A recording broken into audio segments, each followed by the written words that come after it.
KBRI Seoul mengimbau warga negara Indonesia yang berada di Korea Selatan bersikap waspada usai Presiden Yoon Suk Yeol menetapkan darurat militer pada Selasa malam waktu setempat. WNI juga diminta untuk tidak berkerumun di berbagai lokasi publik, menghindari kerumunan massa serta daerah-daerah yang menjadi lokasi unjuk rasa. Selain itu, pemerintah Indonesia melarang WNI mendekati atau menonton berpartisipasi dalam kegiatan unjuk rasa meskipun aksi itu dilakukan secara damai atau tidak ada indikasi akan terjadi bentrokan. Tidak lupa, KBRI Seoul mengingatkan WNI untuk selalu membawa tanda pengenal, mematuhi hukum dan instruksi aparat keamanan waktu setempat. Sebelumnya, Presiden Korea Selatan Yoon Suk Yeol menetapkan darurat militer dengan alasan untuk melindungi negara dari kekuatan komunis. Penetapan darurat militer ini dilakukan di tengah pertikaian di parlemen mengenai rancangan undang-undang anggaran. Belakangan, Yoon menyebut akan mencabut status darurat militer usai parlemen memblokir dan menyatakan penetapan itu tidak sah.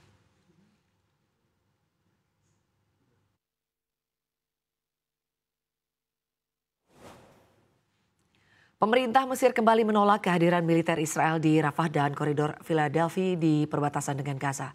Hal ini diungkapkan Menteri Luar Negeri Mesir Bar Ad Bedayati dalam pertemuan dengan Wakil Sekretaris Jenderal PBB Amina Mohammed di Kairo. Abdelati juga menekankan pentingnya menggalang upaya internasional untuk memungkinkan akses bantuan kemanusiaan ke Gaza. Di sisi lain, Israel sendiri telah menolak seruan Mesir untuk menarik pasukan dari koridor Philadelphia yang menjadi zona demilitarisasi di perbatasan Mesir Gaza. Sebelumnya, pada Mei lalu, tentara Israel merebut sisi Palestina dari penyeberangan Rafah di Gaza Selatan selama serangan di kota Rafah. Titik tersebut merupakan rute penting bagi bantuan kemanusiaan di Gaza yang berada di bawah blokade sejak tahun 2007.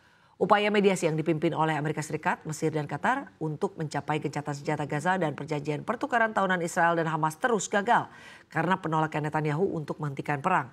Israel telah melancarkan agresinya di Gaza selama lebih dari 1 tahun dan menewaskan lebih dari 44.000 orang.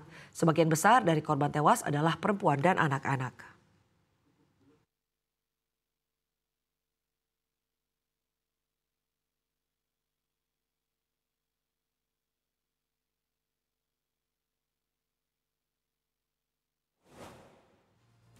Dan kini kita jelang 43 menit menuju pembukaan perdagangan saham pada sesi 1 di pagi hari ini. Indeks harga saham gabungan ditutup sumringah hingga mendekati level psikologis 7.200 pada akhir perdagangan di hari Selasa kemarin. Dan usai jeda, Squawk Box akan membahas terkait potensi window dressing di tengah pelemahan IHSG yang terjadi belakangan ini.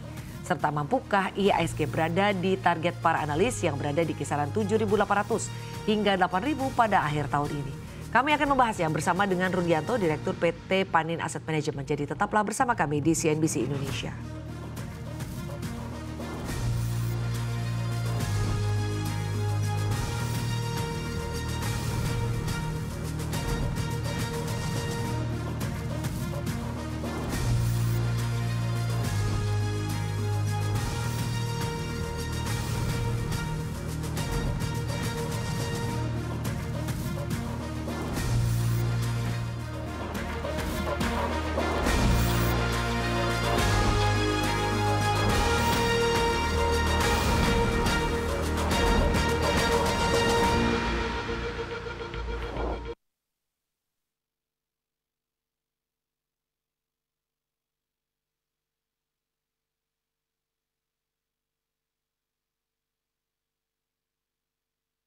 Selamat pagi, Pak. Bagaimana kabarnya Pak di pagi hari ini?